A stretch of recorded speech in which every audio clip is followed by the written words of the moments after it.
Bienvenidos a una sesión más del Círculo Bastiat en este ya largo ciclo que estamos dedicando a analizar La riqueza de las naciones de Adam Smith, una de las obras más importantes en el ámbito de la teoría económica, en la cual podemos encontrar muchos principios, muchas leyes, muchas ideas, mucho análisis que hoy en día, siglo XXI, sigue siendo muy pertinente.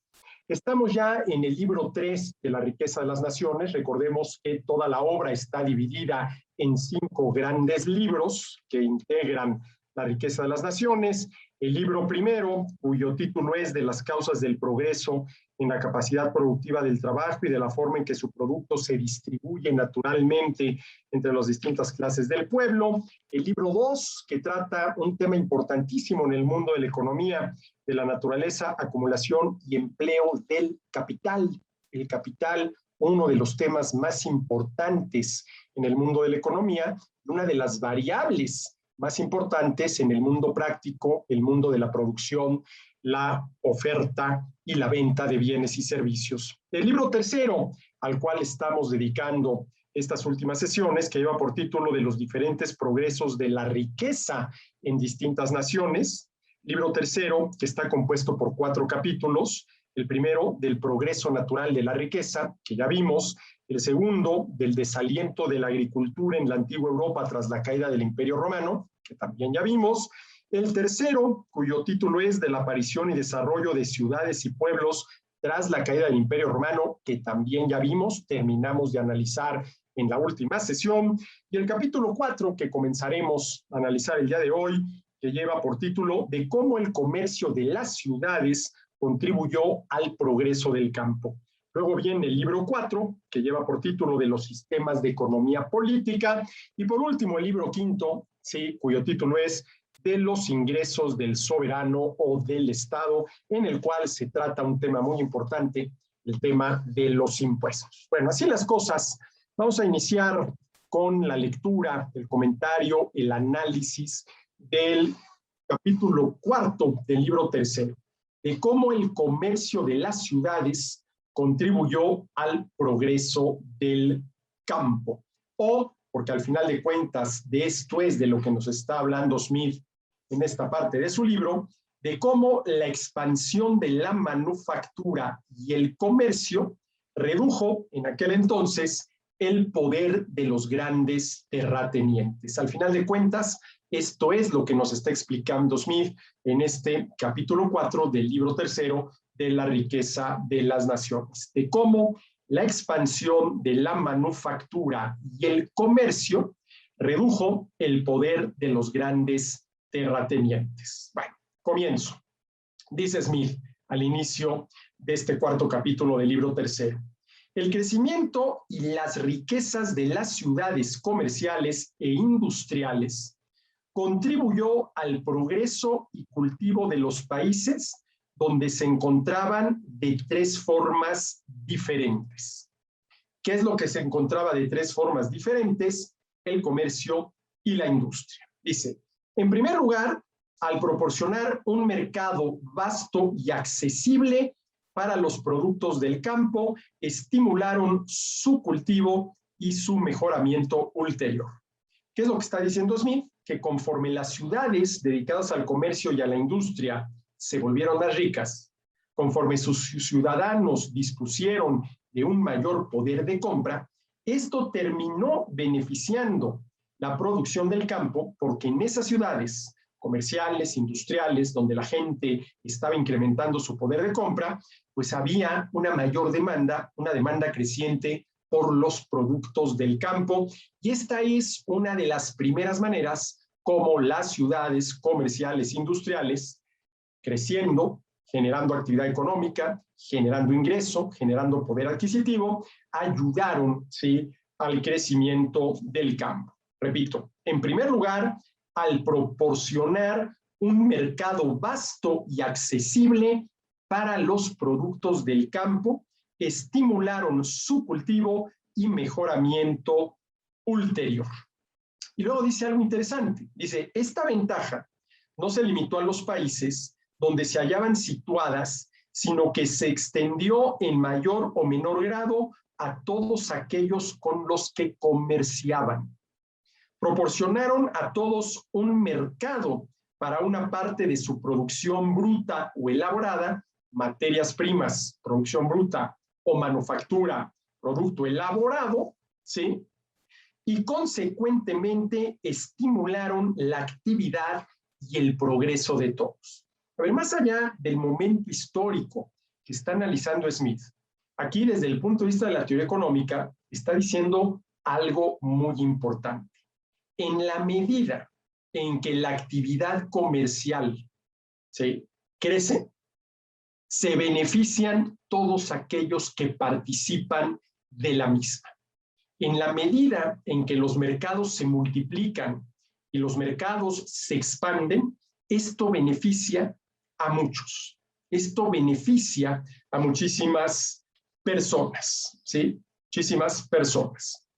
Pero si su propio país, por razones de distancia, obtuvo de dicho mercado, pero su propio país, por razones de distancia, obtuvo de dicho mercado el máximo beneficio.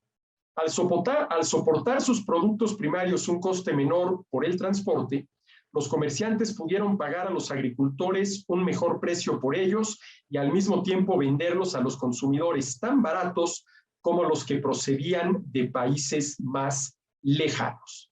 A ver, ¿qué quiere decir esto? ¿De qué nos está hablando Smith? Imaginemos una ciudad con actividad manufacturera, con actividad comercial, que compra productos del campo a los campos, ¿sí?, que están alrededor de la misma. Pero también pueden adquirir productos del campo, fundamentalmente alimentos por un lado y materias primas por el otro, de campos que se encuentran a una mayor distancia de las ciudades. ¿Qué es lo que beneficia a los campos que están cercanos a la ciudad? Los menores costos de transporte. Y esos menores costos de transporte les permite a la gente del campo, ¿sí?, ofrecer sus productos en las ciudades a un menor precio del que lo pueden ofrecer los productores del campo que están más alejados de las ciudades.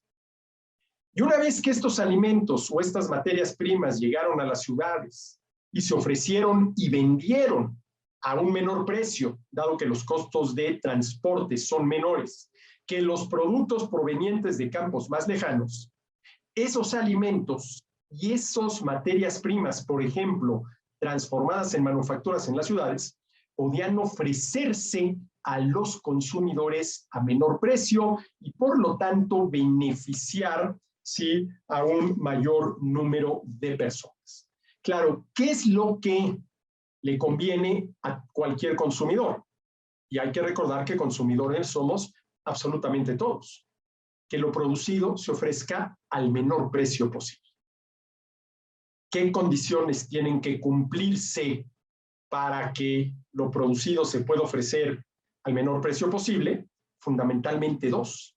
La primera, la reducción de los costos de producción.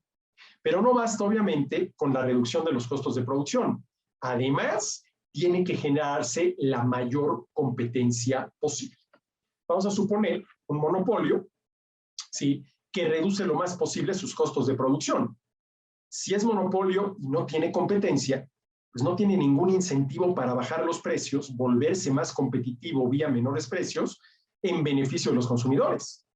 Entonces, las dos condiciones que tienen que cumplirse para que el consumidor se beneficie lo más posible es, uno, la mayor productividad por parte de los productores y de los oferentes. ¿Y qué quiere decir mayor productividad? Menores costos.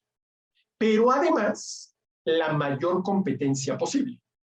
La mayor competencia posible para que los precios bajen lo más posible. Bajen lo más posible, ¿sí? En segundo lugar, dice Smith, la riqueza acumulada por los habitantes de las ciudades fue a menudo invertida en la compra de tierras que se ponían a la venta, que en su mayoría se hallaban sin cultivar. La ambición común de los mercaderes es convertirse en hacendados, y cuando lo hacen resultan ser por lo general los que mejor cultivan la tierra. Un comerciante está acostumbrado a invertir su dinero esencialmente en empresas rentables, mientras que un caballero rural está habituado a emplearlo fundamentalmente en sus gastos. ¿Qué es lo que está diciendo Smith? Que un comerciante, ¿sí?, si tiene excedentes, ¿sí?, lo que hace es invertirlos de manera productiva para producir y ofrecer bienes y servicios. Mientras que un caballero rural destina prácticamente todos sus recursos, todo su dinero, al menos es lo que dice Smith, en sus gastos personales. Y una cosa es destinar el dinero a producir bienes y servicios para ofrecérselos a la gente, y otra cosa es destinar el dinero a la compra de esos bienes y servicios sin invertir, ¿sí?, absolutamente nada. Ahora, claro, al final de cuentas se produce para consumir. Esto está muy claro, ¿no? Pero lo que está criticando Smith, al menos entre líneas, es esta actitud de lo que él llama los caballeros rurales, ¿sí?, que destinaban, ¿sí?, todos sus excedentes, ¿sí?, en gastos suntuosos, en la compra de bienes y servicios, vamos a decirlo así, para el consumo final. Y no se invertía, ¿sí?, para producir más y mejores bienes y servicios, ¿no? Y a ver, ¿qué pasaría si, por las razones que ustedes gusten y manden, todos, absolutamente todos, decidiéramos destinar todo nuestro ingreso enterito a la compra de bienes y servicios para el consumo final? Pero lo que pasaría es que a corto plazo tal vez aumentaría nuestro nivel de bienestar, que depende de la cantidad, calidad y variedad de los bienes y servicios de los que disponemos para satisfacer nuestras necesidades. Pero a mediano y a largo plazo, ese nivel de bienestar comenzaría a reducirse, y de no corregirse esa situación, tarde o temprano acabaríamos todos, y no exagero, muriéndonos de hambre. Porque si todos destinan todo su ingreso, que es el producto de su trabajo, a la compra de bienes y servicios para el consumo final, no se estaría destinando ni un solo peso a la producción de bienes y servicios. Y una vez que nos acabemos lo que ya se produjo, ¿de qué vamos a vivir? Lo que dije hace un momento de que de seguir con esta conducta, tarde o temprano nos moriríamos de hambre, es cierto, ¿no? ¿Cierto? Y claro, lo que hay que lograr, por ejemplo, a nivel de una sociedad, es el equilibrio, ¿sí? ¿Cuánto dinero hay que destinar a la compra de bienes y servicios para satisfacer nuestras necesidades y también, ¿por qué no?, gustos, deseos y caprichos? ¿Y cuánto hay que destinar a la producción de bienes y servicios con dos objetivos? El primero, reponer los bienes y servicios que ya consumimos. Y en segundo lugar, aumentar la oferta de bienes y servicios, dado que el problema económico de fondo es la escasez, el hecho de que no todo alcanza para todos, menos en las cantidades que cada uno quisiera y mucho menos gratis, y una de las condiciones que se tiene que cumplir para minimizar el problema de la escasez es que cada vez se produzca una mayor cantidad de bienes y servicios. ¿Sí? De bienes y servicios. Esta es la crítica que yo leo entre líneas cuando Smith compara, vamos a decirlo así, la actitud del comerciante, ¿sí?, acostumbrado, vamos a decirlo así, a producir para luego poder consumir, y la de los caballeros rurales acostumbrados tal vez a vivir de sus rentas, ¿sí?, pero sobre todo a gastar. Pero sobre todo a gastar. Entonces, vuelvo. Dice, en segundo lugar, la riqueza... A ver, recordemos que aquí lo que nos está explicando Smith es cómo el crecimiento de las ciudades dedicadas al comercio y a la industria manufacturera, ayudó al crecimiento del campo. Ayudó al crecimiento del campo. La primera manera es la que acabamos de analizar hace un momento. ¿Sí? En la medida en que en las ciudades, consecuencia del comercio y de la manufactura, de las manufacturas industriales, hay más poder de compra, habrá una mayor demanda por los productos del campo y esto, pues obviamente, ayuda a los productores del campo. Esa es la primera manera en la cual, según Smith, y en aquel entonces, ¿sí?, el desarrollo, el progreso económico de las ciudades acabó ayudando al campo. La segunda de las tres maneras que menciona Smith tiene que ver con lo que acabamos de decir. Dice, en segundo lugar, la riqueza acumulada por los habitantes de las ciudades fue a menudo invertida en la compra de las tierras que se ponían a la venta, que en su mayoría se hallaban sin cultivar. No producían ni materias primas ni alimentos. La ambición común de los mercaderes, dice Smith, es convertirse en hacendados, propietarios de tierra. Y cuando lo hacen, resultan ser por regla general los que mejor cultivan la tierra, porque están acostumbrados a trabajar, están acostumbrados a producir. El comerciante está acostumbrado a invertir su dinero esencialmente en empresas rentables, mientras que un caballero rural está habituado a emplearlo fundamentalmente en sus gastos.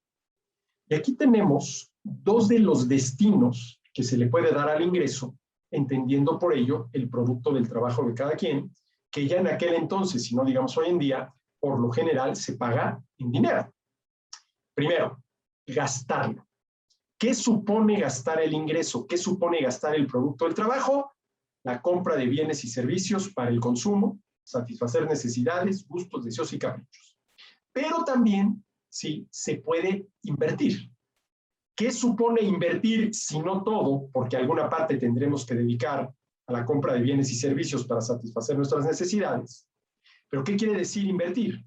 Dedicar, destinar parte del ingreso del producto de nuestro trabajo a la producción de bienes y servicios con los dos objetivos que mencionaba yo hace rato. Uno, reponer los bienes y servicios que ya consumimos. Y dos, aumentar la oferta de los bienes y servicios, ¿sí? Uno contempla a menudo su dinero alejarse de él para retornar con un beneficio. ¿A quién se refiere Smith? Al comerciante. El comerciante, ¿sí?, a menudo contempla a su dinero alejarse de él. ¿A través de qué? De las inversiones, para retornar con un beneficio. Porque miren, ¿cuál es el objetivo de cualquier inversión? Que el ingreso, que insisto, es el producto del trabajo, se multiplique. Y para eso hay que invertirlo de tal manera que genere utilidades. De tal manera que si yo invierto 1,000, ¿sí?, me regrese, para decirlo en los términos que está manejando Smith, 1,200, 1,400, hombre, 1,600, ¿por qué no 1,800? ¿Sí? Ese es el fin de las inversiones. Y en esencia hay dos tipos de inversiones. Si por inversión entendemos aquellas conductas destinadas a multiplicar el ingreso, que ese es uno de los objetivos que podemos pretender con nuestro ingreso, que se multiplique, si no todo, la parte que quedó después de que logramos satisfacer nuestras necesidades.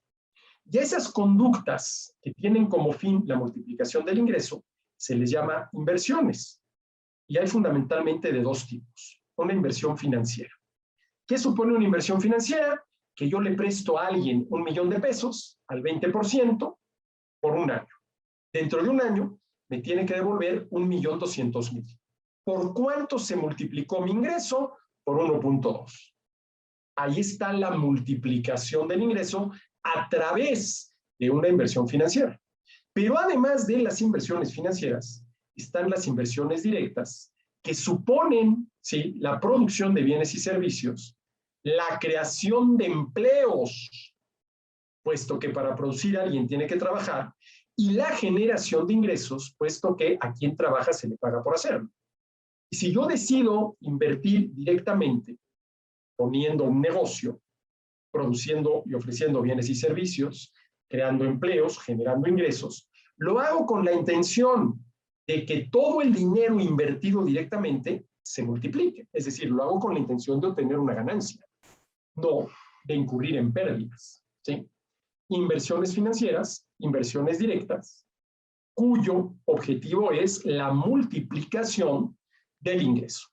Ahora, podríamos pensar también en lo que, desde mi punto de vista, erróneamente, se llama inversiones bursátiles.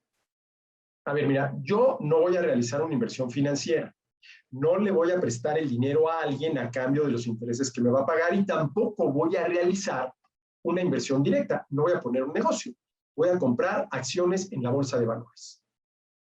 Y pretendo comprarlas a un precio X para venderlas a un precio de X más N, siendo la N la ganancia que pretendo obtener.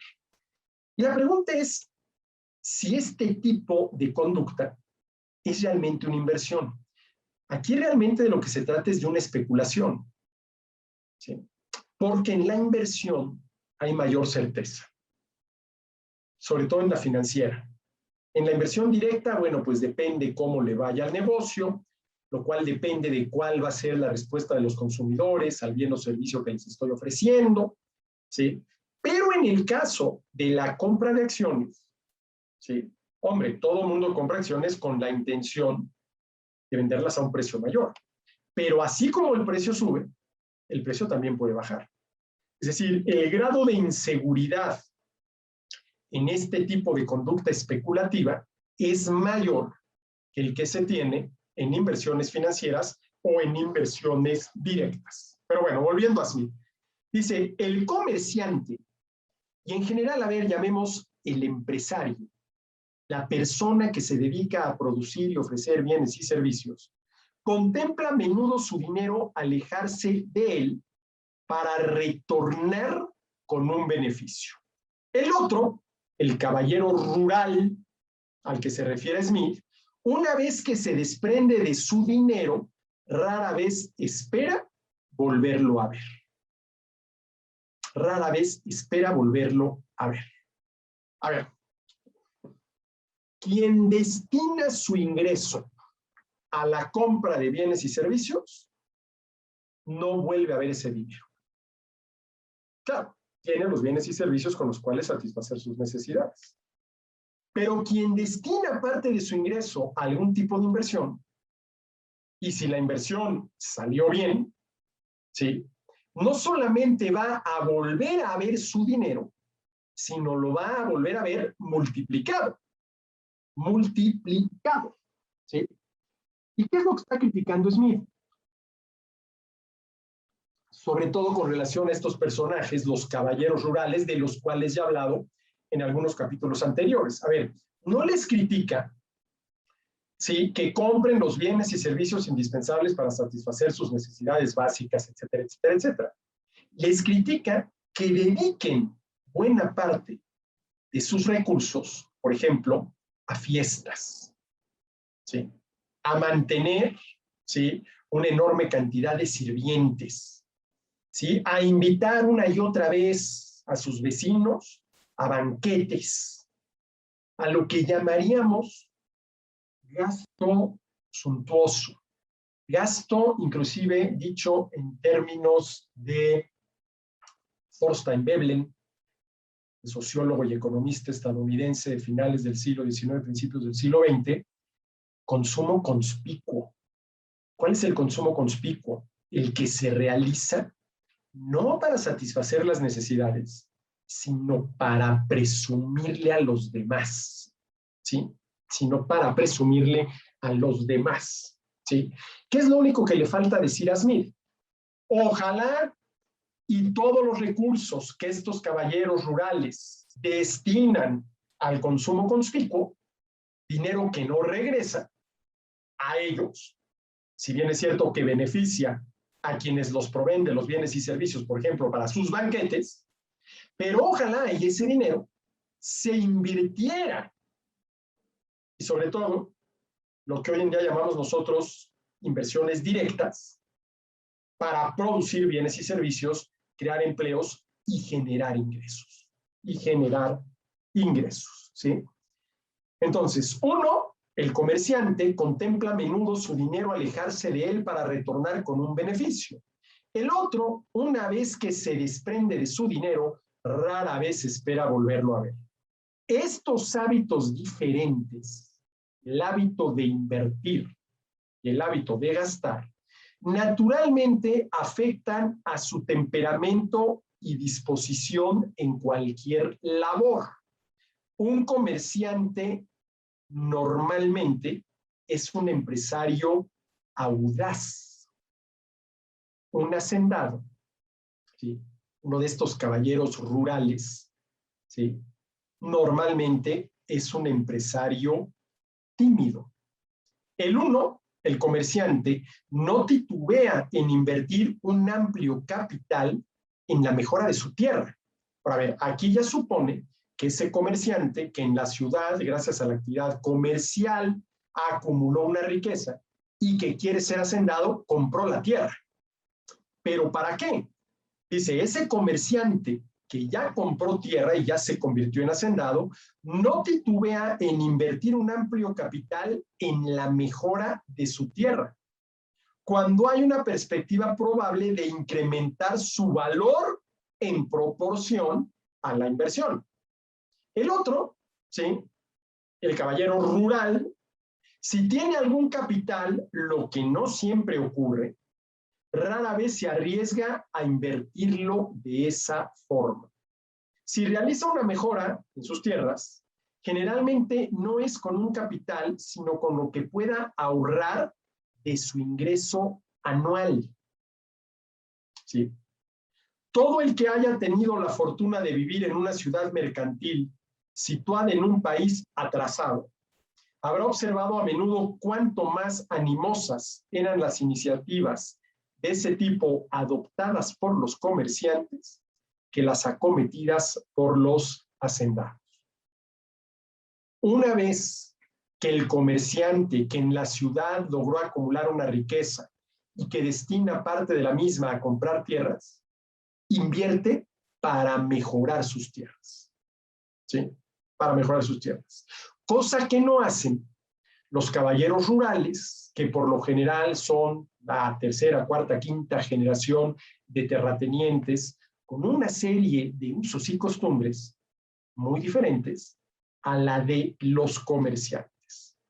Además, fíjense lo que dice Smith, los hábitos de orden, economía y diligencia que la actividad mercantil naturalmente forma en un comerciante, lo vuelven mucho más apto para ejecutar con rentabilidad y éxito cualquier empresa de mejoras en el campo.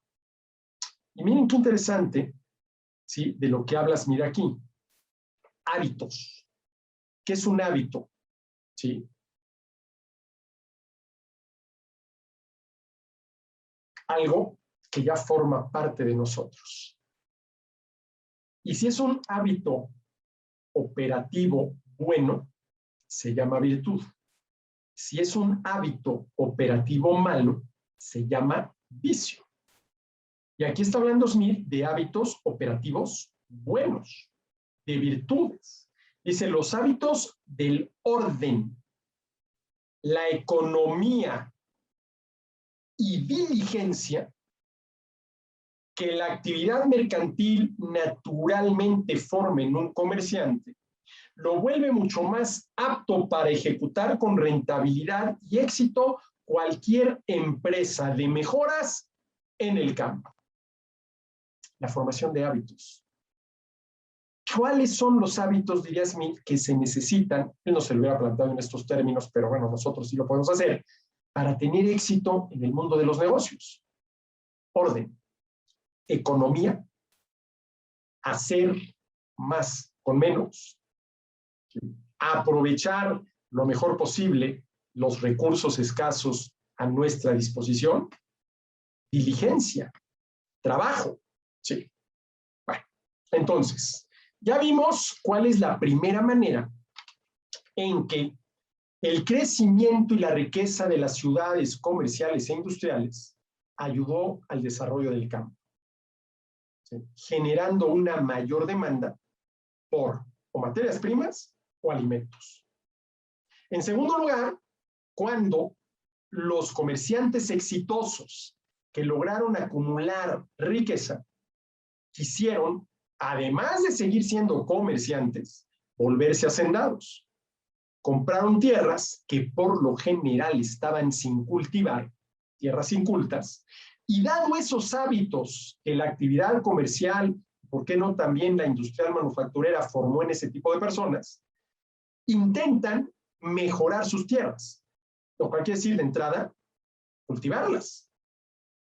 ¿Sí? ¿Con qué objetivo? Con el objetivo de que el dinero que ven que se les va porque lo están invirtiendo en la mejora de sus tierras, les regrese multiplicado. Estos hábitos del orden, la economía y la diligencia. ¿Sí? Bueno. En tercer y último lugar, el comercio y la industria establecieron gradualmente el orden y el buen gobierno. Esto es un tema que ya habíamos visto en capítulos anteriores, ¿sí? El orden y el buen gobierno. El comercio y la industria establecieron gradualmente el orden y el buen gobierno. Y con ellos la libertad y la seguridad de los individuos entre unos habitantes del campo que antes habían vivido en un estado de guerra permanente con sus vecinos y de dependencia servil con sus superiores. De todos sus efectos, este ha sido el menos destacado, pero es, con diferencia, el más importante. El único autor que lo ha subrayado, que yo sepa, es el señor Hume, David Hume, gran amigo de Adam Smith. Vuelvo a esto.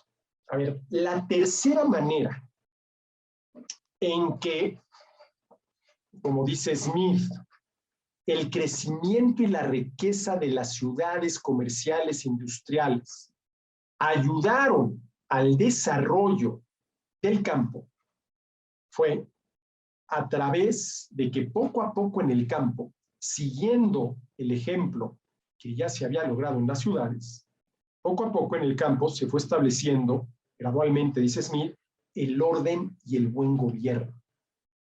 Y con ellos la libertad y la seguridad de los individuos.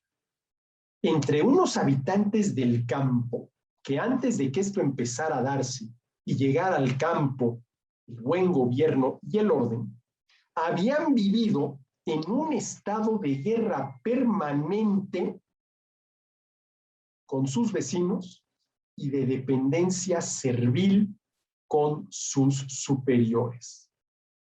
De todos sus efectos, de los tres que ha mencionado, de cómo, ¿sí?, el desarrollo de las ciudades acabó beneficiando al campo, este ha sido el menos destacado, pero es, con diferencia, el más importante.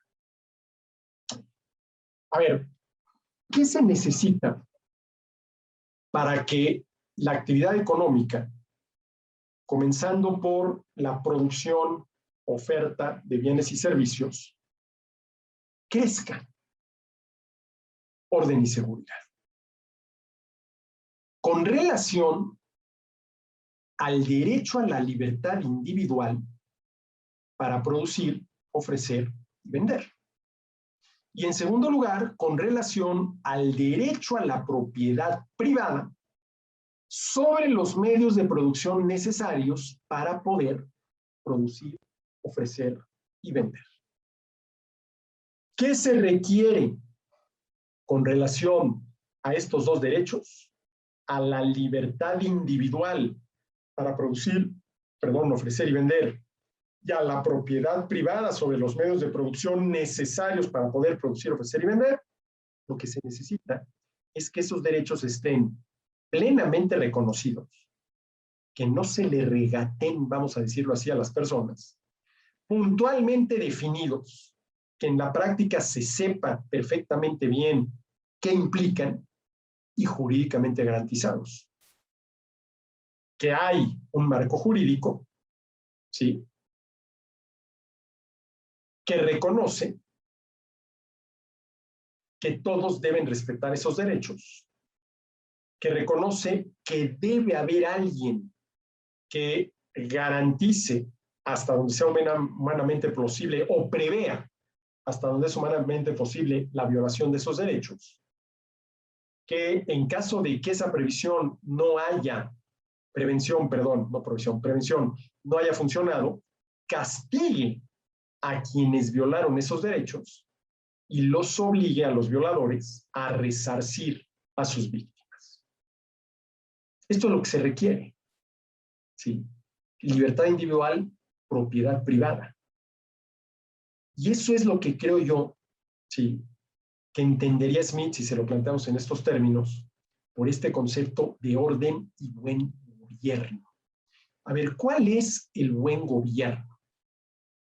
El que realiza cuatro tareas, que son las que acabo de mencionar. La primera, prohibir que se violen los derechos de los ciudadanos, que es distinto a garantizar los derechos del ciudadano.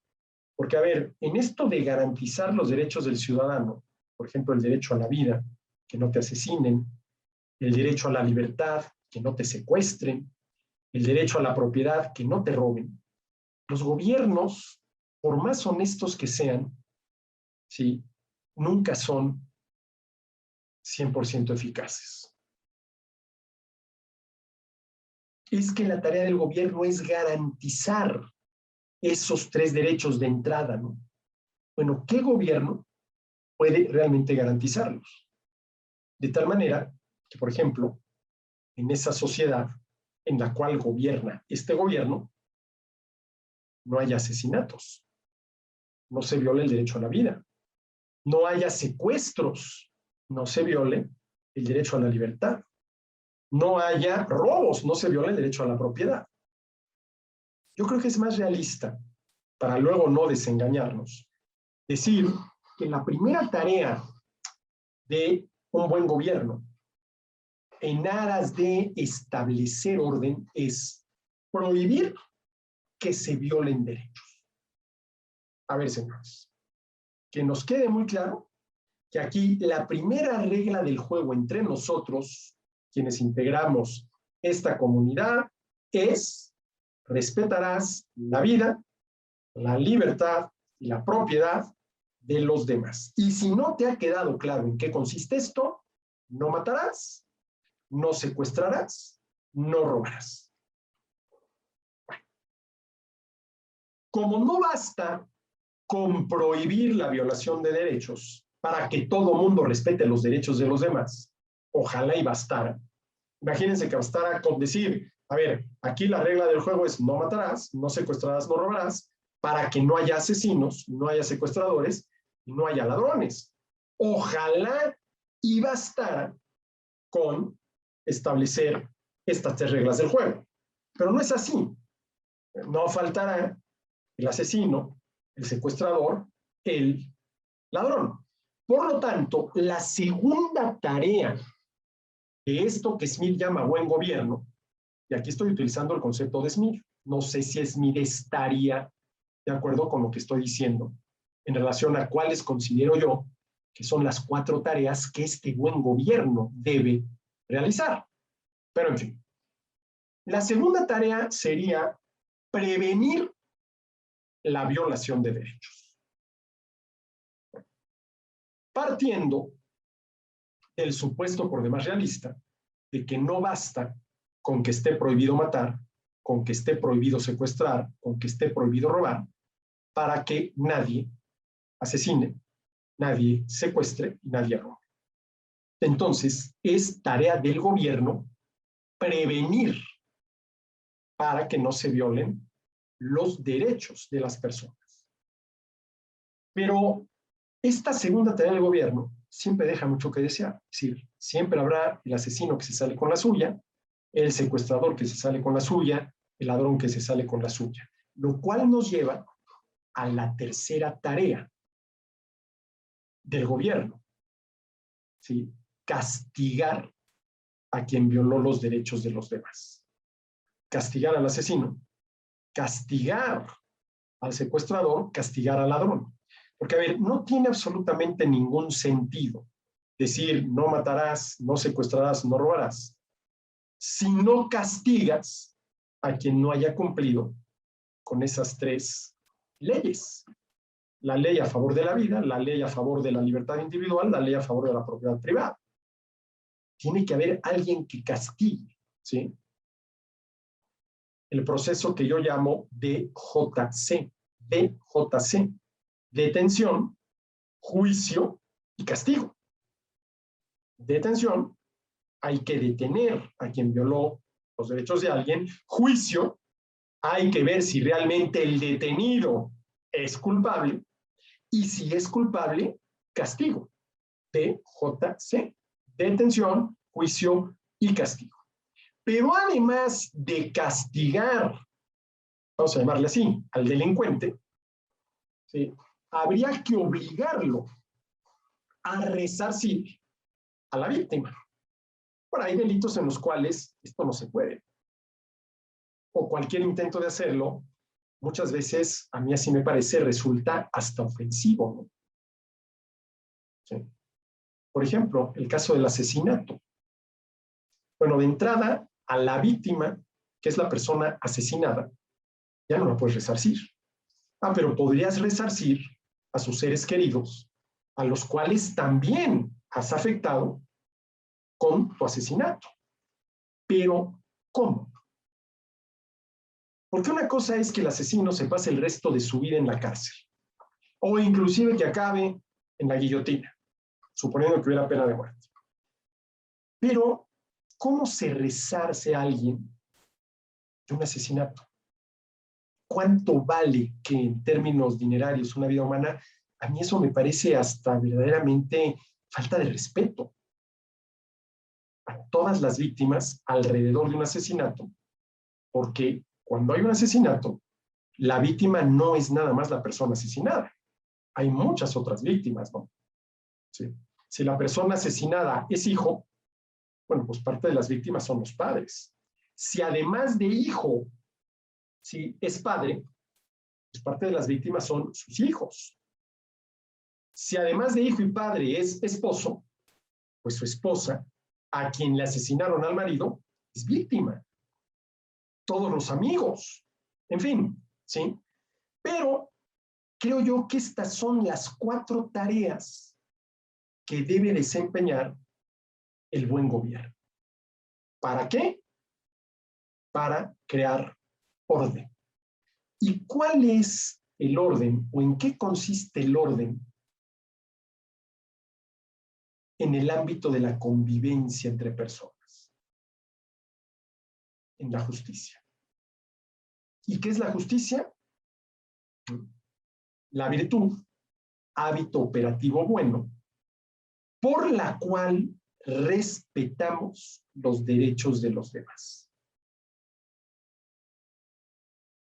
La justicia, antes que cualquier otra cosa, por ejemplo, en el contexto de impartición de justicia, antes que llegar a ese contexto, que también es uno de los contextos de la justicia, ¿no? La impartición de justicia por parte del gobierno, es una virtud, un hábito operativo bueno. Como decía un piano, ¿en qué consiste la justicia? En la constante y perenne, por eso es un hábito, es constante, es perenne, voluntad, esto hay que quererlo, de darle a cada quien lo suyo. Definición de un piano a la cual yo le agrego, siendo lo suyo de cada quien el derecho de cada cual. Por lo tanto, La justicia consiste en la constante y perenne voluntad de respetar los derechos de los demás. En eso consiste el orden en la convivencia humana. En eso consiste el orden.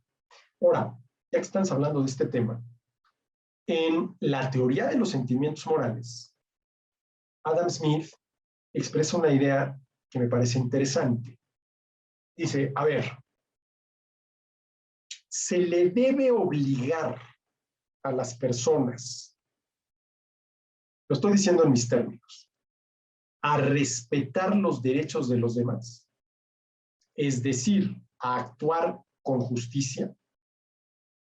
Y Smith dice, sí, claro que sí, porque el respeto a los derechos de los demás, el no matarás, no secuestrarás, no robarás, no se puede dejar a la voluntad de cada quien. Mira, tú decides si te conviertes en asesino o no, tú decides si te dedicas al secuestro o no, tú decides, ¿sí?, si le robas al vecino o no. No, espérame.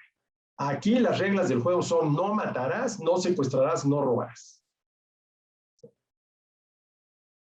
Estas tres prohibiciones, no matar, no secuestrar, no robar, deben imponérsele a la persona. Y quien no las cumpla, tiene que ser sancionado.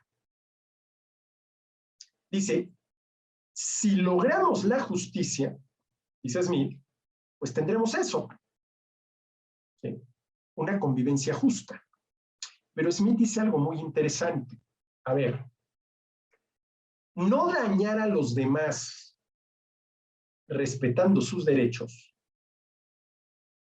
da como resultado una convivencia justa. Dice, pero eso no es suficiente, porque la convivencia, además de justa, tiene que ser humana. No basta con no perjudicar a los demás violando sus derechos. Además, hay que hacerles el bien. Claro, una cosa es no perjudicar violando derechos y otra cosa es hacer el bien. ¿Y qué dice Smith? Cuando hablamos de hacerle el bien a los demás, ya no estamos hablando de la virtud de la justicia, sino de la virtud de la benevolencia. Ayudar a los demás. Y se pregunta, así como hay que prohibir dañar a los demás, hay que obligar a ayudar a los demás. Y aquí Smith tajantemente dice, no. Tú no puedes dejar a la libre voluntad de cada quien el respeto a los derechos. Pero hay que dejar a la libre voluntad de cada quien el ayudar a los demás. El ayudar a los demás. Con lo cual yo estoy totalmente de acuerdo, ¿sí?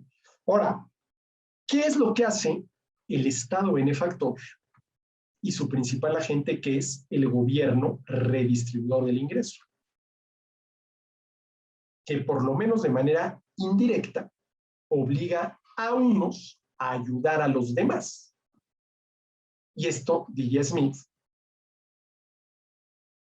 creo yo que lo diría porque no lo dice tal cual, resulta injusto. Resulta injusto, ¿sí? El tema del buen gobierno que crea orden. ¿Y en qué consiste el orden en la convivencia civilizada? En la justicia. En respetar los derechos de los demás. Y miren, ya para terminar con este punto, me viene ahorita a la mente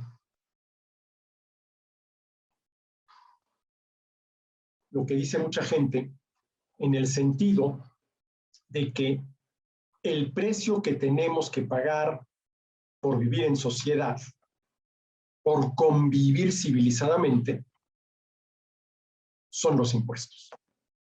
Esto se dice mucho, ¿no? Pues es que el precio que hay que pagar por convivir en sociedad, por convivir civilizadamente, son los impuestos. No, eso no es cierto. El precio que hay que pagar para convivir civilizadamente es el respeto a los derechos de los demás. La práctica de la justicia, la constante y perenne voluntad de dar a cada quien lo suyo, siendo lo suyo de cada quien el derecho de cada cual. Ya lo de los impuestos, habría que ver. Tema al que llegaremos cuando lleguemos al libro quinto, donde Smith habla precisamente de los ingresos del Estado. De los ingresos del Estado. Pero bueno. En tercer y último lugar, el comercio y la industria establecieron gradualmente el orden y el buen gobierno. Primero en las ciudades, pero ese orden y buen gobierno se fue extendiendo al campo. Y con ellos la libertad y la seguridad de los individuos. A ver, ¿en qué consiste esta seguridad de los individuos y esta libertad?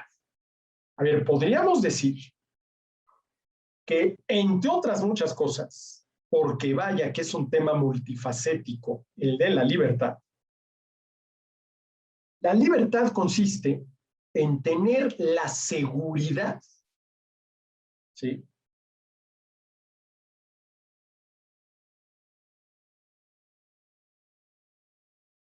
de que nadie, salvo los delincuentes, va a atentar en contra de mis derechos. A ver, repito esto. La libertad consiste en tener la seguridad de que nadie, salvo los delincuentes, pero te explico por qué lo digo, atentará en contra de mis derechos. Oye, ¿quién más podría atentar en contra de tus derechos? Pues nada más ni nada menos que el gobierno. Nada más ni nada menos que el gobierno. ¿Sí?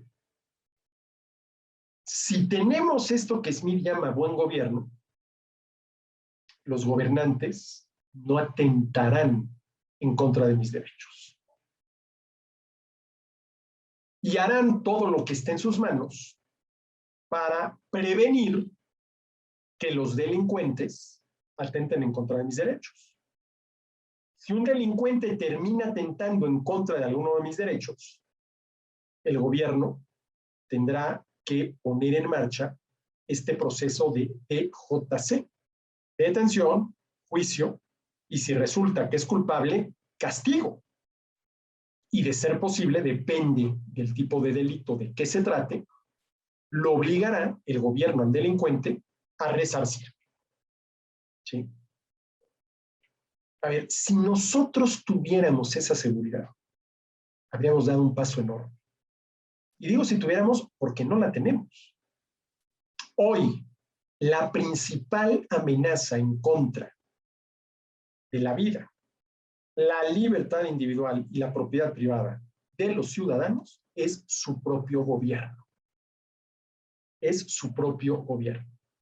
Y déjenme ponerles un ejemplo de México de esto que estoy diciendo. A ver, en México hoy basta y sobra que el Ejecutivo Federal proponga cobrar más impuestos y que los legisladores lo aprueben para que mañana tengamos que entregarle una mayor proporción de nuestro ingreso al gobierno. Así de sencillo, ¿eh? Así de sencillo. ¿Esto qué quiere decir? Que en México, ¿sí?, el gobierno no tiene establecido un límite para la recaudación de impuestos. A ver, repito lo que acabo de decir, porque, oye, no puede ser, pues es increíble. ¿Cómo es posible que vivan en esas condiciones? Si hoy el Ejecutivo Federal propone aumentar el impuesto al valor agregado del 16% al 32%, y los legisladores que también viven en el presupuesto lo aprueban, mañana acabamos pagando 32% de impuesto al valor agregado. ¿Sí? ¿Esto qué quiere decir? Que en México, ¿sí?, el derecho de propiedad privada sobre los ingresos de las personas, el producto de su trabajo, no está ni plenamente reconocido, ni puntualmente definido, ni jurídicamente garantizado. Y esto es una amenaza en contra de la propiedad privada, y desde el momento en el cual la propiedad privada es la condición de posibilidad del ejercicio de la libertad individual, también es un atentado en contra de la libertad individual. Esto sucede hoy en México. ¿Sí? En México. Y no estamos hablando de lo que la gente normalmente entiende por delincuentes. Estamos hablando del gobierno. Estamos hablando del gobierno. ¿Esto qué quiere decir? Que los contribuyentes en México no sabemos, porque no existe, cuál es el límite del gobierno a la hora de cobrar impuestos. Ahora, hay un límite, es el 100% de nuestros ingresos, porque al final de cuentas, cualquier impuesto se paga con el ingreso de alguien, cualquiera. ¿Sí? Por ejemplo, el impuesto a la tenencia de automóviles, quizás es un impuesto a la tenencia de automóviles, se paga con el ingreso del dueño del automóvil. El impuesto predial, ¿sí?, que grava la propiedad de predios, se paga con el ingreso del propietario. ¿Sí? Todo impuesto, al final de cuentas, se paga con el ingreso, el producto del trabajo de alguien. ¿Sí? Entonces, claro, hay un límite, el 100% de los ingresos del contribuyente. Y en una de esas les quedamos debiendo. Pero mucho antes de llegar a ese 100%, yo creo que el verdadero límite al cobro de impuestos por parte del gobierno es la paciencia de los contribuyentes. Y yo siempre he dicho que esa es la razón por la cual el impuesto al valor agregado, por lo menos en México, está en 16% y no en 32%, y mucho menos en 64%. Porque yo quisiera pensar que mucho antes de que el impuesto al valor agregado llegue al 32%, y no digamos al 64%, se arma la rebelión del contribuyente. Ahora nada más les doy un dato. Ese impuesto al valor agregado, ¿sí?, que se empezó a cobrar a finales de los años 70 del siglo pasado y que sustituyó al impuesto sobre ingresos mercantiles, empezó cobrándose al 10%. Ahorita ya va en 16%. Es decir, un aumento del 60%. Y si aumentara del 16 al 32, el aumento sería del 50. ¿Sí? Del 50. ¿Sí? Este tema, esta frase de Smith, el comercio y la industria establecieron gradualmente el orden y el buen gobierno, y con ellos la libertad y la seguridad de los individuos. A ver, ¿seguridad de qué? De que los gobernantes no van a violar mis derechos. Y que su tarea es prohibir que se violen derechos, prevenir la violación de derechos, castigar a quien viole derechos y obligarlo a resarcir a la víctima. La seguridad. ¿Sí? Y eso quiere decir que vivimos en libertad, tenemos libertad frente al gobierno. A ver, aquí hay un tema muy interesante. Para hacer todo esto que acabo de señalar, lo que considero que son las 4 tareas del buen gobierno, el gobierno necesita recursos. Y conviene, porque es el menor de los inconvenientes en cuanto a fuentes de financiamiento del gasto gubernamental, que esos recursos provengan de los impuestos. Pero cobrar impuestos supone obligar al contribuyente a entregar parte del producto de su trabajo. Y si aceptamos, como creo que aceptaremos todos, que la persona tiene derecho al producto íntegro de su trabajo, entonces hay que encontrar la justificación correcta al cobro de impuestos. Y este es un tema al que volveremos cuando lleguemos, ¿sí?, al libro quinto, ¿sí? Bueno, Y para terminar el día de hoy, dice Smith, ¿cuáles son las 3 maneras en las que el crecimiento y la riqueza de las ciudades comerciales industriales contribuyó al progreso, ¿sí?, del campo? La primera, cuando gracias a los buenos resultados en las ciudades del comercio y de la industria, la gente que habitaba las ciudades, los citadinos, tuvieron un mayor poder de compra y por lo tanto la capacidad de demandar más productos del campo, fundamentalmente materias primas para la industria manufacturera, alimentos para la manutención de los seres humanos. El segundo, cuando los comerciantes que lograron acumular una riqueza gracias a su actividad comercial, ¿sí?, destinan parte de esa riqueza a la adquisición de tierras. Y dada esa mentalidad, esos hábitos del comerciante, orden, economía, diligencia, ¿sí?, vamos a decirlo en estos términos, ponen a trabajar sus tierras. Lo cual se tradujo en una mayor oferta o de materias primas o de alimentos para las ciudades. Y la tercera, que ese orden y buen gobierno, que gracias al desarrollo del comercio y de la industria, orden y buen gobierno sin los cuales el comercio y la industria en las ciudades tal vez no se habrían desarrollado al grado que lo hicieron, acabó también por aplicarse, por darse, por practicarse en el campo, permitiéndole a la gente que vivía en el campo superar una condición que, como dice Smith, era, antes de que se diera el orden y el buen gobierno, un estado de guerra permanente con sus vecinos y de dependencia servil con sus superiores. De todos sus efectos, de los 3 que ha señalado Smith, este ha sido el menos destacado, pero es con diferencia el más importante. Y el único autor que lo ha subrayado, que yo sepa, dice Adam Smith, es el señor Hume, David Hume. Bueno, pues aquí lo dejamos el día de hoy. Yo agradezco mucho que hayan estado en esta sesión del Círculo Bastiat y nos vemos aquí en la próxima para seguir analizando, comentando y espero que así sea, aprendiendo, pues nada más ni nada menos que de Adam Smith. Muchas gracias.